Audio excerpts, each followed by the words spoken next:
আসসালামু আলাইকুম প্রিয় দর্শক, অন্য মঞ্চের আলাপচারিতায় আপনাদের সকলকে স্বাগত জানাচ্ছি। প্রিয় বন্ধুরা, প্রীতি, সালাম এবং শুভেচ্ছা নেবেন। গতকাল ঢাকা লকডাউন হওয়া সত্ত্বেও সারা দেশে অভূতপূর্বভাবে লকডাউন পালিত হয়েছে, কিন্তু লকডাউনের সব খবর কিন্তু আমরা এখন পর্যন্ত পাইনি এবং বাংলাদেশ মিডিয়া তো অনেকদিন ধরেই বাঙ্গি চাষ করছে, সুতরাং বাংলাদেশ মিডিয়ায় অনেক গুরুত্বপূর্ণ খবর আমরা মিস করেছি। আমি প্রথমেই একটি গুরুত্বপূর্ণ খবর দিচ্ছি। আমাদের ডক্টর ইউনূসের প্রেস সচিব ডাস্টবিন শফিক হিসেবে যাকে আপনারা চেনেন, সেই ডাস্টবিন শফিকের বাসায় এবং ডাস্টবিন শফিকের শ্বশুরের বাসায় গতকাল লকডাউন চলাকালে বোমা হামলা হয়েছে। কে বা কারা এই বোমা হামলা করা হয়েছে সেটি জানা না গেলেও এই বোমা হামলার কারণে শফিকের শ্বশুর বাড়িতে তীব্র প্রতিক্রিয়া সৃষ্টি হয়েছে এবং শ্বশুর বাড়ি থেকে ডাস্টবিনকে বলে দেওয়া হয়েছে যে তুমি তোমার মুখ সামলায় চলো, তোমার কারণে আমরা বিপদগ্রস্ত হতে রাজি নই। এবং এই নিয়ে জামাই শ্বশুরের মধ্যে একটা, শ্বশুর বাড়ির সাথে জামাইয়ের একটা মনোমালিন্য সৃষ্টি হয়েছে। আরো খুব গুরুত্বপূর্ণ একটা খবর হলো যে কালকে সমস্ত ঢাকা শহরে এই শিশু উপদেষ্টা আসিফ মাহমুদ খুব ব্যস্ত দিন কাটিয়েছে, মানে পুরো শহর পুলিশের সাথে যোগাযোগ করা এবং আসিফ মাহমুদের প্রায় 4500 সশস্ত্র ক্যাডার বাহিনী সারা ঢাকা শহরে বিভিন্ন বাড়ির ছাদে, অলিতে গলিতে এবং বিভিন্ন স্থানে অবস্থান নিয়েছিল। সংখ্যাটা 4500-র একটু কম।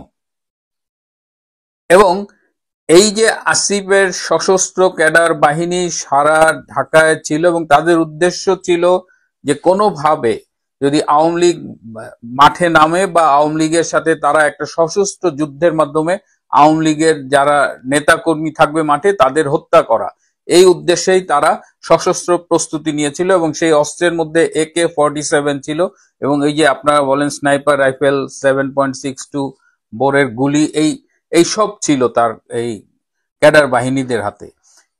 এটি একটি বিদেশি রাষ্ট্রের গোয়েন্দা সংস্থা এই তথ্যটি নিশ্চিত করেছে এবং সেই বিদেশি রাষ্ট্রটি কূটনৈতিক চ্যানেলে চিঠি দিয়ে বাংলাদেশ সরকারকে এই আসিফ মাহমুদের সশস্ত্র তৎপরতার কথা জানিয়েছে এবং তারা তাদের উদ্বেগ প্রকাশ করেছে যে বাংলাদেশের একটি গণতান্ত্রিক রাজনৈতিক শক্তির বিরুদ্ধে এইভাবে অবৈধ সশস্ত্র বাহিনী লালন করেছে ডক্টর ইউনূসের একজন উপদেষ্টা।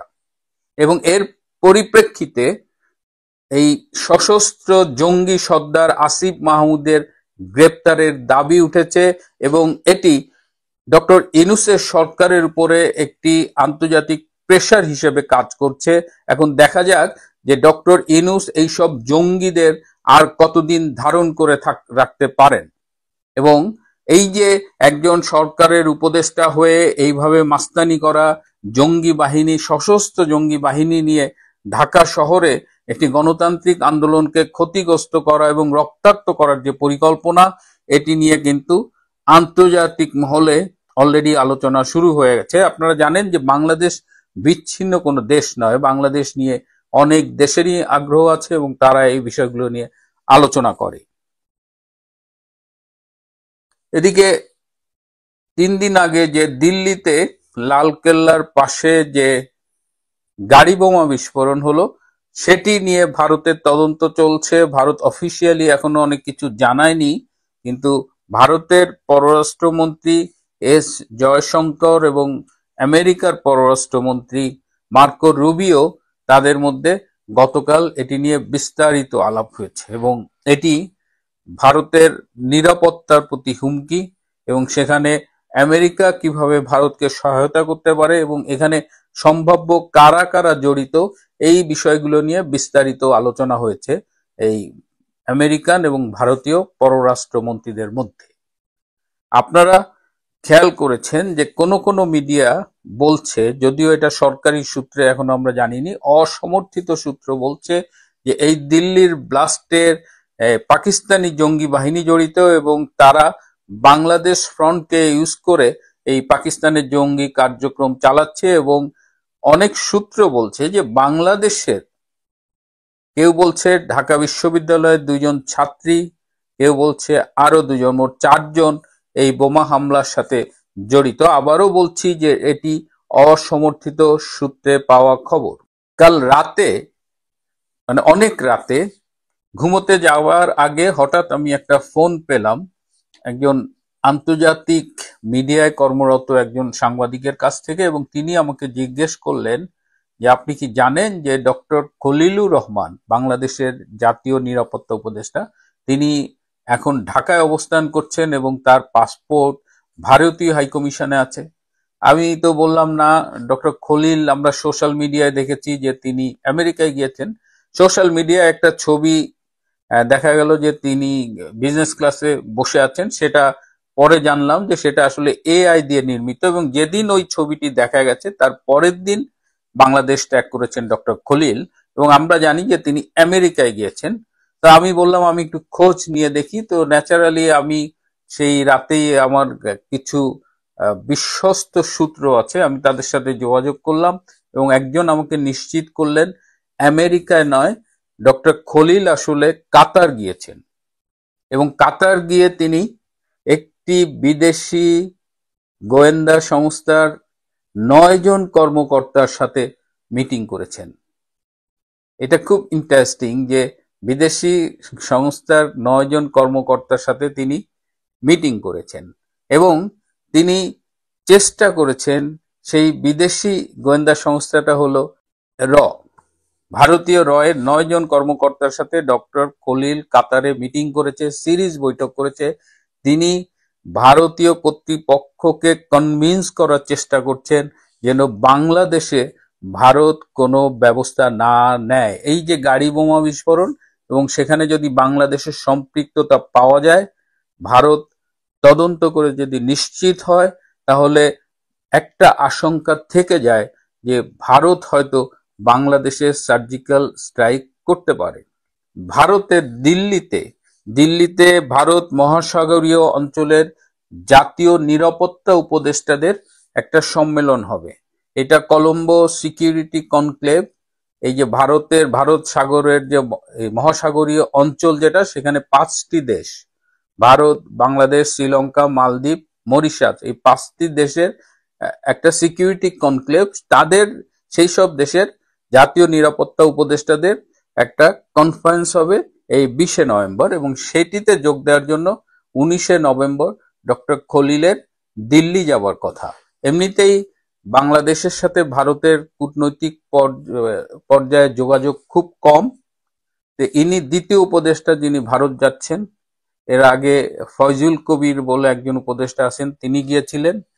এপ্রিলে ডক্টর ইউনূসের সাথে নরেন্দ্র মোদীর ব্যাংককে একটা সংক্ষিপ্ত মিটিং হয়েছিল বিমস্টেক সম্মেলনের ফাঁকে, এবং সেই মিটিংটি আয়োজনে ডক্টর খলিল এবং অজিত দোভাল, ভারতের জাতীয় নিরাপত্তা উপদেষ্টা, তাদের দুজনেরই কন্ট্রিবিউশন ছিল, এবং আরেকটি থার্ড দেশ সেখানে হেল্প করেছিল যাতে মোদি ডক্টর ইউনূসের সাথে মিটিং করে। এবং সেই মিটিং এর শেষে নরেন্দ্র মোদি যখন হ্যান্ডশেক করে বিদায় নিচ্ছিলেন, তখন তিনি ডক্টর ইউনূসকে বলেছিলেন যে আপনি ভারতের বিরুদ্ধে এভাবে আজে বাজে কথা বলবেন না। দ্বিতীয়ত তিনি বলেছিলেন যে শেখ হাসিনাকে ফেরত পাঠানোর ব্যাপারে ভারতকে অনুরোধ করবেন না, কারণ ভারত শেখ হাসিনাকে বিপদে ফেলবার জন্য বাংলাদেশে ফেরত পাঠাবে না। কিন্তু পরবর্তীতে দেখা গেছে যে ডক্টর ইউনূস এই কথাগুলো রাখেননি, তিনি ভারত বিরোধী কথাবার্তা বলেই গেছেন, এবং শেখ হাসিনাকে নিয়েও তিনি অনেক কথা বলেছেন। এবং সম্প্রতি আপনারা দেখেছেন যে বাংলাদেশের পররাষ্ট্র মন্ত্রণালয় ভারতীয় হাইকমিশনার বাংলাদেশে যিনি আছেন প্রণয় ভার্মা, তাকে ডেকেছিলেন। প্রণয় ভার্মা বলেছেন আমি খুব ব্যস্ত আছি, আমি যেতে পারবো না, আমার ডেপুটি হাইকমিশনারকে পাঠাচ্ছি। তারপর তবুও তাকে রিকোয়েস্ট করেছিল আসার জন্য, তিনি বলেছেন আমি জানি আপনি কি বলবেন, ডেপুটি হাইকমিশনারকে পাঠাচ্ছি। এবং ডেপুটি হাইকমিশনার গিয়ে দেখেন সেখানে ডাস্টবিন শফিকও বসে আছেন, এবং তারা বলেছেন যে শেখ হাসিনা ভারতে বসে এরকম উস্কানিমূলক কথাবার্তা বলছে, আরো এইসব বলছে আর কি, হ্যাঁ, শেখ হাসিনাকে থামান। তখন ডেপুটি হাইকমিশনার বলেছে যে ভারত লার্জেস্ট ডেমোক্রেটিক কান্ট্রি, ভারতে কোনো নাগরিকের ডেমোক্রেটিক রাইটসকে বন্ধ করবার কোনো অভিপ্রায় ইচ্ছে তাদের নেই এবং তারা করবে না। শেখ হাসিনা তার ডেমোক্রেটিক রাইটস এক্সারসাইজ করছেন। দ্বিতীয় হলো, শেখ হাসিনা তার নিজস্ব ব্যবস্থাপনায় তিনি কথা বলছেন। ভারত তাকে কোনো ডিভাইস সরবরাহ করেনি যে ভারত দায় দায়িত্ব নেবে, এবং তারপরেও বলেছেন ডেপুটি হাইকমিশনার যে ঠিক আছে, আমি আমার সরকারকে আপনাদের কনসার্ন জানিয়ে দেব। তো সেই অবস্থায় ডক্টর খলিল যে সিকিউরিটি কনফারেন্সে যাচ্ছে, ধারণা করা হচ্ছে এর মাঝখানে তিনি অজিত দোভালের সাথেও হয়তো মিটিং করবেন বা ভারতীয় আরো কারোর সাথে মিটিং করবেন। তার একটাই কনসার্ন যে ভারত যেন বাংলাদেশের সার্জিক্যাল স্ট্রাইক না করে।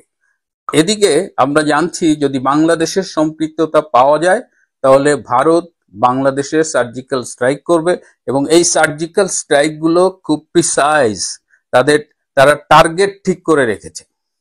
সেই টার্গেট গুলোতে সার্জিক্যাল স্ট্রাইক হবে এবং সেটি ডিপেন্ড করছে যে তদন্তের ফাইনাল রিপোর্ট কি। তো এই অবস্থায় বাংলাদেশ কিন্তু এই যে ভারত নিয়ে সুরসুরি খোঁচাখুচি করতে গেছে, ভারত বিরোধী জঙ্গি তৎপরতা অ্যালাউ করেছে পাকিস্তানের সাথে তাল মিলিয়ে, এবার হয়তো তার জন্য একটা বড় রকমের মাসুল দেওয়া লাগতে পারে।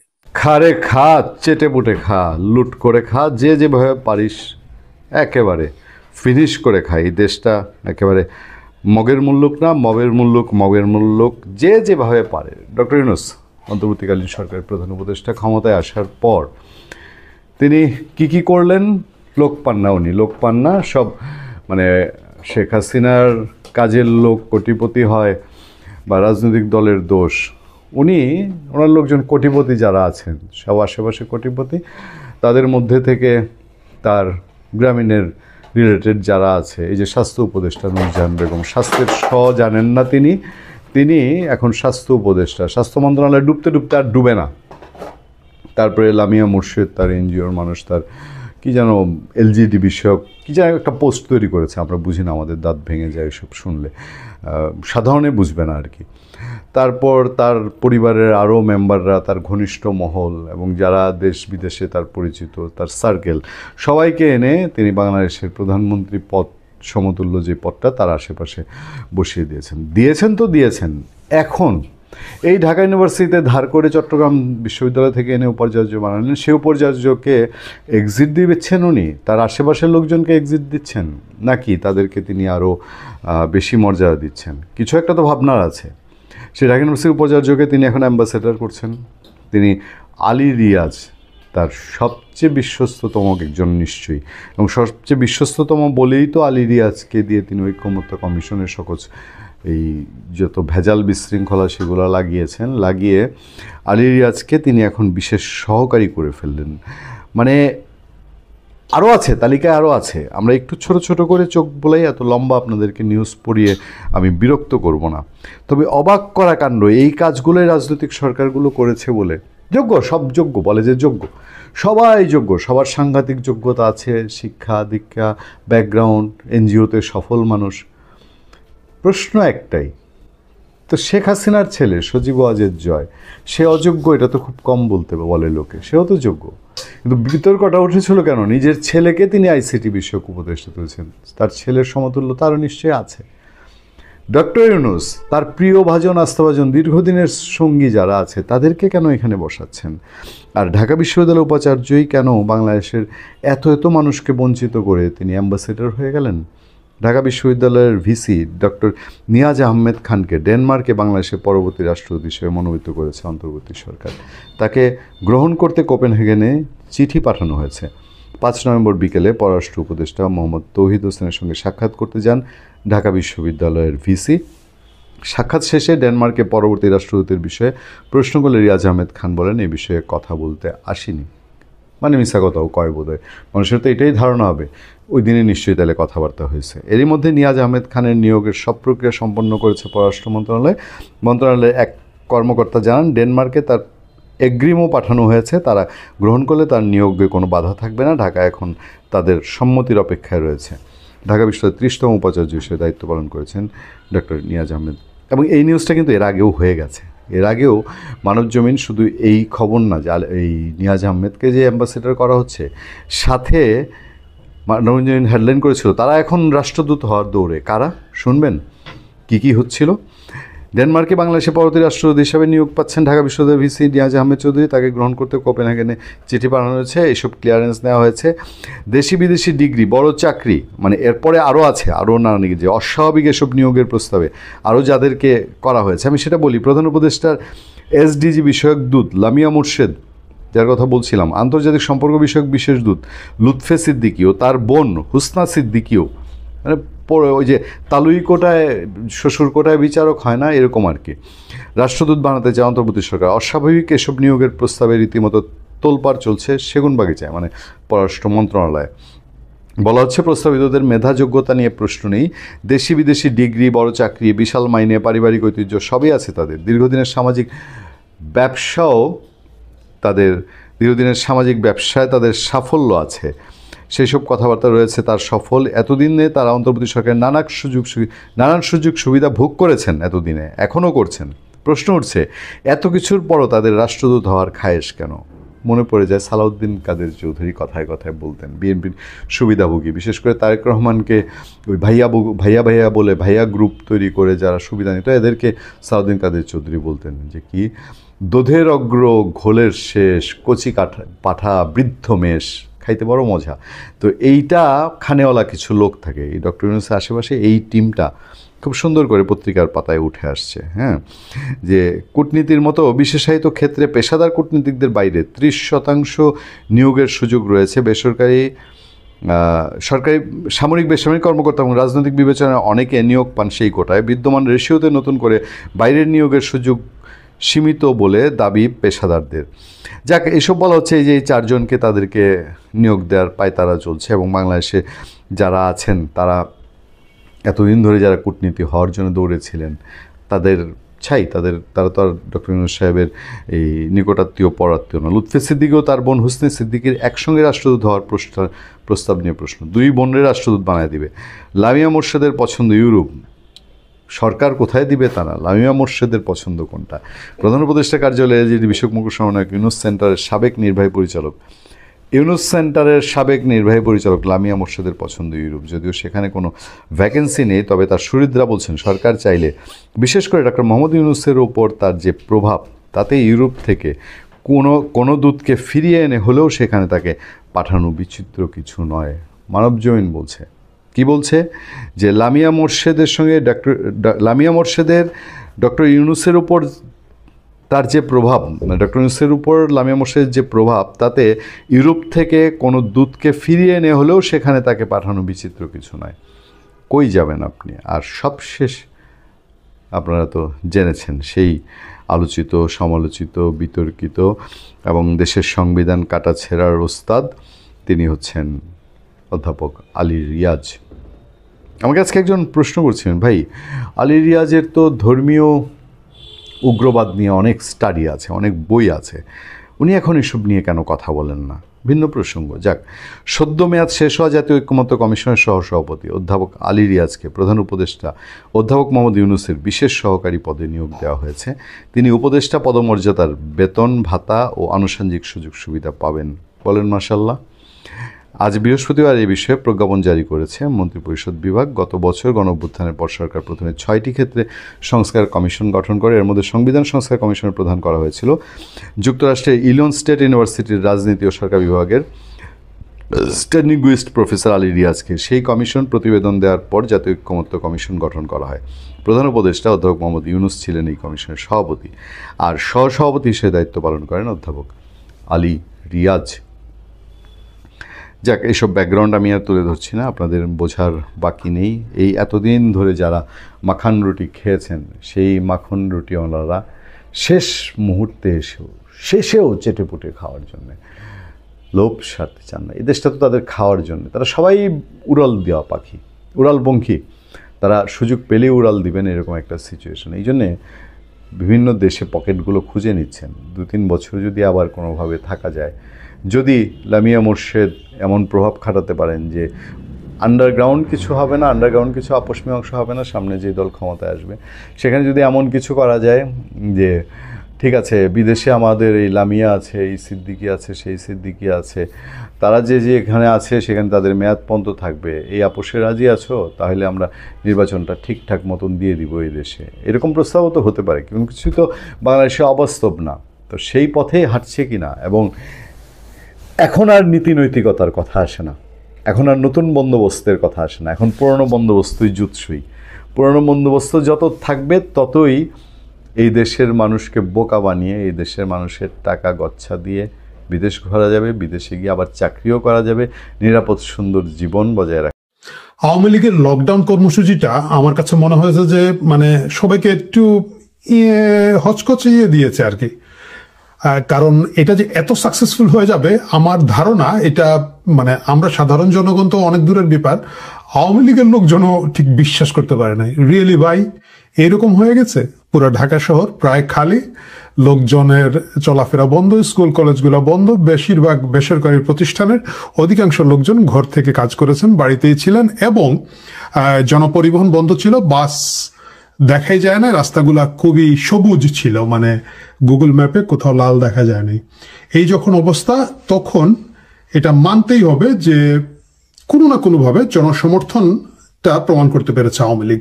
অনেকেই বলবেন যে ভাই এটা তো আসলে ঠিক জনসমর্থন না, এটা তো গায়ের জোরে করা, মানুষজন ভয়ে বাসা থেকে বের হয়ে নেয়, বাড়ি থেকে বের হয়ে নেয়। আমরা কিন্তু গত বেশ কয়েক বছর ধরে দেখেছি ঢাকায় বিশেষ করে এই ধরনের পলিটিক্যাল কর্মসূচিগুলো খুব একটা সফল হয়নি, কারণ সাধারণ মানুষজন এটাকে সমর্থন করে না, এবং সমর্থন করে নাই বলে বাড়ি থেকে বেরিয়েছে। এবার আমার কাছে মনে হয়েছে যে সাধারণ মানুষজন, সেটা ভয়ে বলুন আতঙ্কে বলুন যেভাবেই হোক, আপনাদের কথা রেখেই যদি আমি বলি, এরা কিন্তু এই কর্মসূচিটাকে সফল করে দিয়ে দিয়েছে। এ থেকে মুশকিলটা বেড়েছে। কিভাবে মুশকিলটা বেড়েছে? অনেকগুলো মুশকিল বেড়েছে আমাদের মতো লোকজন। আওয়ামী লীগ এবং উৎসাহিত হয়ে গেছে, তারা জোশ পেয়ে গেছে, উদ্দীপনা পেয়ে গেছে, এবং পাওয়ার সাথে সাথে তারা আরো 4 দিনের কর্মসূচি ঘোষণা করে দিয়েছে। এই ভিডিওটা আপনারা যখন দেখছেন শুক্রবারে বাসায় বসে, তখন জানেন যে শুক্রবার এবং শনিবার তারা শুরু করেছেন বিক্ষোভ কর্মসূচি করবেন। তারা অবভিয়াসলি বিক্ষোভ ওইভাবে করতে পারবেন না, কিন্তু বিক্ষোভ এবং প্রতিরোধ কর্মসূচি ডাক দিয়েছেন তারা শুক্রবার শনিবার, এবং রবি সোমবারে তারা আবার একটা কমপ্লিট শাটডাউন, লকডাউন, যে কোনো ডাউনই বলেন, সোজা কথায় হরতাল ডেকে বসে আছে। এই 4 দিনের কর্মসূচি হওয়ার পরে আমার ধারণা আওয়ামী লীগ এই আন্দোলনের মাঠে নিজে নেমে গেছে, এবং সবাইকে টেনে নামিয়ে ফেলার যে উদ্যোগটা তারা নিয়েছে সেটা তারা চালাতেই থাকবে। এবং এটা যদি চালাতে থাকে, আগামীতে এই দেশের রাজনীতি আগামী কয়েক মাস খুব দ্রুতই উত্তপ্ত হয়ে উঠবে। কারণ যেভাবেই দেখি, যেভাবেই বলি না কেন, আওয়ামী লীগকে আপনি মেরে পিটে খুব বেশি দমন করতে পারবেন না। মায়ের পিট যা করার গত 1 বছর ধরে করছেন, এখনো করে যাচ্ছেন, এবং সেই মায়ের পিট আওয়ামী লীগের মতো একটা বিধ্বংসী খারাপ টাইপের দল, বুঝছেন, এরা বিরোধী দলে থাকলে খুবই বিগ হাউস। এই বিগ হাউস দলকে আপনি নিয়ন্ত্রণ কতটুকু করতে পারবেন সেটা একটা বড় সমস্যা হয়ে দাঁড়িয়েছে। এবং এই সমস্যার সবচেয়ে বড় দুর্ভাগ্যের লোক হবেন ডক্টর মোহাম্মদ ইউনূস, কারণ তার সাথে আসলে ওই সাউয়া ছাড়া, হাদি মার্কার লোকজন ছাড়া খুব বেশি লোকজনকে পাওয়াও যাচ্ছে না। এবং 32 নম্বর পোড়ানো এবং ভাঙার পরে করার মতো কোনো কাজও নাই। আমি দেখলাম তারা গিয়ে আওয়ামী লীগের যে অফিসটা আছে, কেন্দ্রীয় কার্যালয়, সেখানে গিয়ে আর কিছু না পারে মুরাল ভাঙছে। এইবারে প্রথম দেখলাম যে তাদেরকে বুলডোজার দেওয়া হয় না। আমার ধারণা বিএনপির ইশরাক সাহেবের আগের বারের বুলডোজারের ভাড়া পান নাই, অন্য যে কোনো কারণে হইতে পারে উনি বুলডোজার দেন নাই, এবং উনি বুলডোজার না দেওয়ার কারণে বাকি যারা আছে তারা নিজেদের টাকা পয়সা দিয়ে বুলডোজার আনতে পারে নাই, 2-4 জন শ্রমিক লাগিয়ে মুরালগুলা ভাঙছে। যাই হোক, এই মুরাল ভাঙ্গার ভয় দেখায়, 32 ভাঙ্গা দেখায় আটকানো যায় না, মুরাল ভাঙ্গার ভয় দেখিয়ে আওয়ামী লীগের এখন আর থামানো যাবে না। এটা একটা মুশকিল, এটা একটা মুসিবত, এবং এই মুসিবত থেকে বাঁচতে হলে সরকারের যে প্রাজ্ঞ স্টেপগুলো নেওয়ার দরকার ছিল, সরকার সেটা নিতে পারে নাই। ডক্টর মোহাম্মদ ইউনূস একটা জাতির উদ্দেশ্যে ভাষণ দিয়েছেন। উনার একটা 2টা হবি আমি দেখলাম গত 1-1.5 বছর, একটা হচ্ছে বিদেশে বেড়াতে যাওয়া, আর দ্বিতীয় হচ্ছে ভাষণ দেওয়া। উনি 2টি কিন্তু খুব পছন্দ করেন। তো কোনো একটা কারণে এখন বিদেশে যেতে পারছেন না গত 1-1.5 মাস ধরে। আমার ধারণা শরীর ভালো না, বা এই প্যান ঐক্যমত্য নিয়ে একটু ঝামেলা আছেন। উনি গত সফরটা মিস করেছেন, কোথায় যেন যাওয়ার কথা ছিল, কোথায় যাওয়ার কথা ছিল আমার আসলে মনে নাই, মানে অনেক জায়গায় যায় তো উনি। যাই হোক, তো দ্বিতীয় যেটা শখ, ওইটা তো বাসা থেকে করা যায়, এটা জাতির উদ্দেশ্যে ভাষণ দেওয়া। উনি একটা জাতির উদ্দেশ্যে ভাষণ গতকালকে দিয়েছেন। এই ভাষণে আসলে উনি নতুন কি বলেছেন এইটা আমি জানি না। আমি দেখলাম যে আমার অনেক কলিগ ইউটিউবার যারা আছেন তারা এটাকে অনেক খুঁজে টুজে কিছু একটা কন্টেন্ট বানানোর চেষ্টা করছেন। আমিও কালকে খুব রেডি হয়ে বসেছিলাম যে মানে উনি ভাষণ দেওয়ার পরেই এটা নিয়ে আমি একটা আলোচনা করব আপনাদের জন্য। পরে দেখলাম এটার মধ্যে মহা কিছু নাই। 4টা প্রশ্নের MCQ প্রশ্ন দিয়ে একটা গণভোট হবে। সেই 4টা প্রশ্নের জবাব হইতে হবে হ্যাঁ এবং না, এবং এইটা খুবই মানে কিভাবে হবে, কেন হবে। আমার ধারণা উনিও একটা ধামাচাপা দেওয়ার চেষ্টা করছেন। আমরা বাকি পাবলিক যারা আছি, ইনক্লুডিং দ্য পলিটিক্যাল পার্টিস, জামাত বাদে, অবশ্য ওইটাকে পলিটিক্যাল পার্টি বলা যায় কিনা, যাক সেটা ভিন্ন আলাপ। তো এরা সবাই হাত ছেড়ে বাঁচা, আচ্ছা ভাই গণভোট একটা করার শখ, তোরা করে ফেল। কবে করতে চাচ্ছিস গণভোট? জাতীয় সংসদ নির্বাচনের দিনের সাথে করে ফেল, গুড। ওইটা আবার এখন তো জাতীয় সংসদ নির্বাচন না, ওইটা হচ্ছে আরেকটা কি যেন বানিয়েছে ওনারা, ওইটা পরে জাতীয় সংসদ হবে। যাক, ওই তামসা দেখার জন্য আগামী কয়েক মাস আমাদের হাতে আছে, পরে একদিন আলাপ করা যাবে। যে কথা বলছিলাম, এই যে উনি বক্তৃতাটা দিলেন, এর মাধ্যমে উনি সবাইকে খুশি করতে চেষ্টা করেছেন। বিএনপি অবভিয়াসলি একটা কনফিউজ দল, তারা দুপুর পর্যন্ত কনফিউজ যে এটাকে আমার পক্ষে গেল না বিপক্ষে গেল, আচ্ছা এটা জিগাই বুঝি। প্রথমে এক ধরনের প্রতিক্রিয়া দিল, এবং অবভিয়াসলি বিএনপি এক মতের উপর বেশিক্ষণ থাকতে পারে না, সন্ধ্যার সময় গিয়ে তারা আবার এটাকে ধন্যবাদ জানালো। জামাত কি করেছে? জামাত এক ধরনের অভিমানী সুর দিয়েছে, খুব শক্ত কোনো অবস্থান তারা নেয় নাই, যদিও তারা আগামীতে একটু কি যেন একটা আবার যমুনা ঘেরাও টেরাও এগুলো তারা করবে। 8 দল প্লাস 1 ল্যাং বোর্ড পার্টি এনসিপি নিয়ে তারা সেখানে গিয়ে ঘেরাও করবে, সেই কর্মসূচি তাদের আছে। কিন্তু ডক্টর মোহাম্মদ ইউনূস যে জিনিসটা করলেন এবং যেভাবে দেশকে বিপদে ফেলছেন, আওয়ামী লীগ যদি এভাবে কন্টিনিউয়াস কর্মসূচি দিতে থাকে, ধীরে ধীরে তাদের যে কর্মী সমর্থকরা আছে, এবং ইনফ্যাক্ট আমার কাছে মনে হচ্ছে তাদেরও একটা বড় সংখ্যক কর্মী সমর্থক বিশ্বাস করতে পারে না যে এই লকডাউনটা এইভাবে সাকসেসফুল হবে। সাহস সংক্রামক, দ্বিতীয় সংক্রামক, সাহস সংক্রামক, এবং উৎসাহ এক ধরনের সংক্রামক জিনিস। এবং আওয়ামী লীগের বাকি নেতাকর্মীরা যদি উৎসাহ পেয়ে যায় যে একটা যেহেতু সফল হয়েছে আরো দুইটা একটা করে দেখি, এইভাবে চলতে থাকে, আওয়ামী লীগরে আপনি যদি টোটাল পলিটিক্যাল প্রসেসের ভিতরে কোথাও নিয়ে না আসেন, তাহলে এই সমস্যার সমাধান হবে না, এটাকে থামানো যাবে না। এবং আগামীতে শীতের সিজনে শুধু আপনারা মূলা খাবেন, আর আওয়ামী লীগ কি বলে এটাকে শীতের সিজনের আন্দোলন জমিয়ে ফেলবে, চাঙ্গা করে রাখবে। এটা দেশের জন্য, অর্থনীতির জন্য, রাজনীতির জন্য কোনো জায়গাতেই ভালো কিছু নিয়ে আসছে না। এই যে জিনিসগুলো ঘটছে, এটা ধরেন শেখ হাসিনার একটা রায় বোধহয় ওনারা দিবেন 17 তারিখে। 17 তারিখে যে রায়টা দিবেন, আমি জানি না কেন আওয়ামী লীগ ওইটাকেও ডেকে আনছে তার কর্মসূচির মাধ্যমে। মানে এটাকে টোটাল ইগনোর করা উচিত ছিল। কেন ইগনোর করা উচিত ছিল? পুরা জিনিসটা এত হাস্যকর ভাবে এরা করলো, এত করুণ ভাবে এরা করলো, মনে হচ্ছে যেন তারাই আসলে চায় না আওয়ামী লীগের বিচার হোক, তারাই চায় না শেখ হাসিনার বিচার হোক। পুরো একটা জিনিস করেছে, এইটার মধ্যে বিচারপতিকে, এটা টেম্পোরারি বিচারপতি, খুব দ্রুত নিয়োগ দিয়ে নিয়ে এসে এদেরকে দায়িত্ব দিয়েছে। ভালো, সব চিহ্নিত বিএনপি জামাতের লোকজনকে উকিল বানিয়েছে, পক্ষের উকিলও জামাতের, বিপক্ষের উকিলও জামাতের। বিচারপতি কাদের সেটা আমি বলবো না, বললে আবার একটা আদালত অবমাননা মামলা খেয়ে যাব, আর মামলা খেতে ভালো লাগে না। যাই হোক, সবাই মিলে ওরা করছে, এবং এত তাড়াহুড়া করে একটা রায় দিচ্ছে যে এটা কিছুই হয় নাই। এখন এই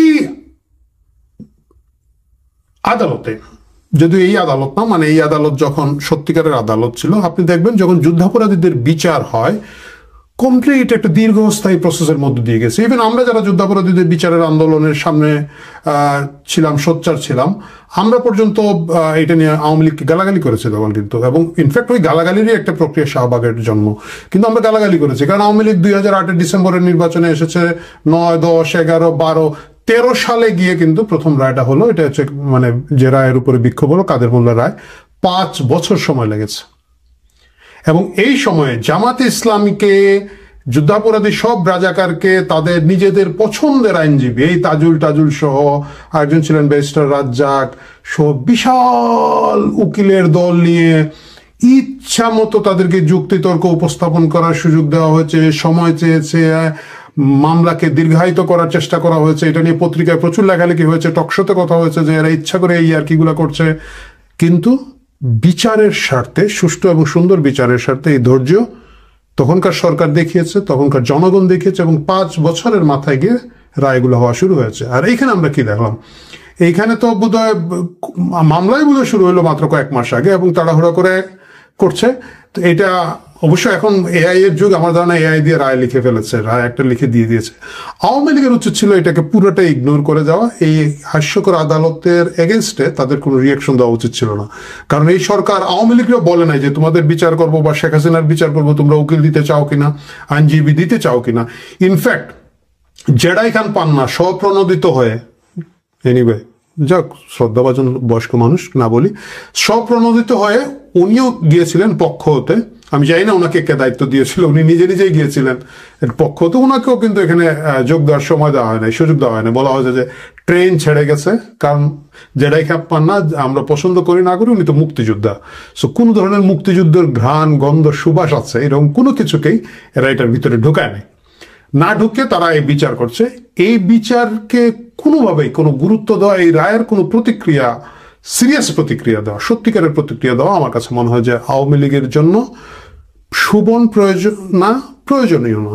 কারণ যে বিচারের কথা বলা হচ্ছে এটা কোনো বিচারই হচ্ছে না, এবং এটার এগেনস্টে তারা যে কথাগুলো বলবে কোনো কিছু বিশ্বাসযোগ্য না। আপনারা দেখেন 1996 সালে প্রথম শেখ হাসিনা প্রধানমন্ত্রী হয়েছেন, 5 বছর ক্ষমতায় ছিলেন, বঙ্গবন্ধু হত্যার বিচার করে শেষ করে যেতে পারে নাই, রায় বাস্তবায়ন করে যেতে পারেন নাই।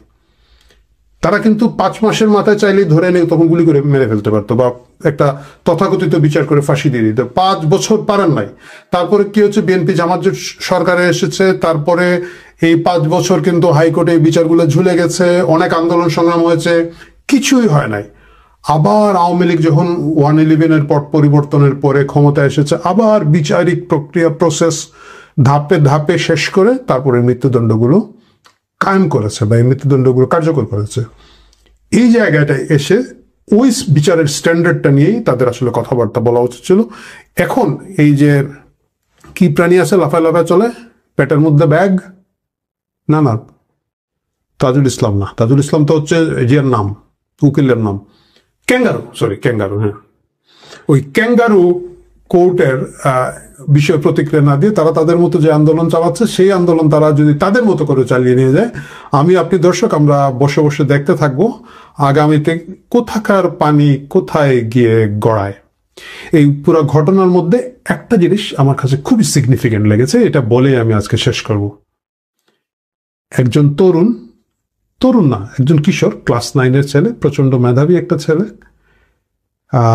তার বিভিন্ন বিষয়ে উৎসাহ আছে। আমরা জানি যে সে বিজ্ঞান বিষয়ক যে জাতীয় প্রতিযোগিতা হয়, এটা একটা জাতীয় প্রতিযোগিতা ছিল। সে মেধাবী একটা স্কুল ছাত্র, সে স্কুল ড্রেস পরে এই এত গ্যাঞ্জামের মধ্যে 32 নম্বরে গিয়েছে এবং 2টা ইট সংগ্রহ করতে চেয়েছে। অবভিয়াসলি তাকে গ্রেফতার করেছে, তাকে মব ধরেছে, এবং মবের পরে মবের যে পুলিশ ধরেছে, ধরে গ্রেফতার করে নিয়ে গিয়েছে। এবং যাওয়ার সময় এই ছেলেটা, এ কিন্তু ছাত্রলীগ না, মানে কিছু না, একটা স্কুলের ছেলে, সে একটা ভি চিহ্ন দেখিয়ে গেছে। It's significant. কেন সিগনিফিক্যান্ট? 2018 সালে যখন কোটা আন্দোলন হয়, তখন আমি কিন্তু বিভিন্ন জায়গায় বলার চেষ্টা করেছি, টেলিভিশনের প্রোগ্রামে বলার চেষ্টা করেছি, লেখালেখিতে বলার চেষ্টা করেছি যে 18 সালের কোটা আন্দোলন, সড়ক আন্দোলন, যেটা নিরাপদ সড়ক আন্দোলন যেটা হয়, তখন থেকে বলা শুরু করেছে। এবং অবভিয়াসলি এর পরবর্তীতে 18 সালের এই নিরাপদ কোটা আন্দোলনের কথা যে এই প্রজন্মকে যদি আপনি ভালোভাবে ডিল না করেন, তাদের মনে যদি কোনো ধরনের অশান্তি, অস্থিরতা থাকে, এইটার পরিণাম আগামীতে খারাপ হবে। এবং এই খারাপের কারণেই দেখবেন নিরাপদ সড়ক যে আন্দোলনে পরেও আমরা কিন্তু এই সড়কগুলোকে ঠিক করতে পারলাম না, তখনকার সরকার ঠিক করলো না। এই প্রজন্মই কিন্তু যখন কলেজ বিশ্ববিদ্যালয়ে আসলো, তাদের আন্দোলনের মাধ্যমে, সেটা আপনি যেভাবেই বলেন, মেটিকুলাস ডিজাইন হোক আর যাই হোক, তাদের আন্দোলনের মাধ্যমে আওয়ামী লীগ সরকারকে বিদায় নিতে হলো। এখন এই জেনজির পরের জেনারেশন, যেটা জেন আলফা, যেই আলফা 32 নম্বরে গিয়ে যদি 32 নম্বরের ভাঙা ইট সংগ্রহ করতে থাকে, এবং ক্লাস 9-এর একটা স্কুলের বাচ্চা যদি নির্ভয়ে পুলিশের ভ্যানুটে ভি দেখায়, শুধুমাত্র ডক্টর মোহাম্মদ ইউনূস না, পরবর্তীতে এই পাকিস্তানি প্রেতাত্মা যারাই সরকারে থাকবেন, আসার পরিকল্পনা করছেন, তাদেরকে আমি আজকের তারিখে বলবো, চিন্তিত হন, ভীত হন। কারণ পরের জেনারেশন আপনাদেরকে কিভাবে মূল্যায়ন করবে সেটা আপনাদের পরবর্তী কাজের উপরে নির্ভর করবে। প্রিয় দর্শক, ভালো থাকবেন।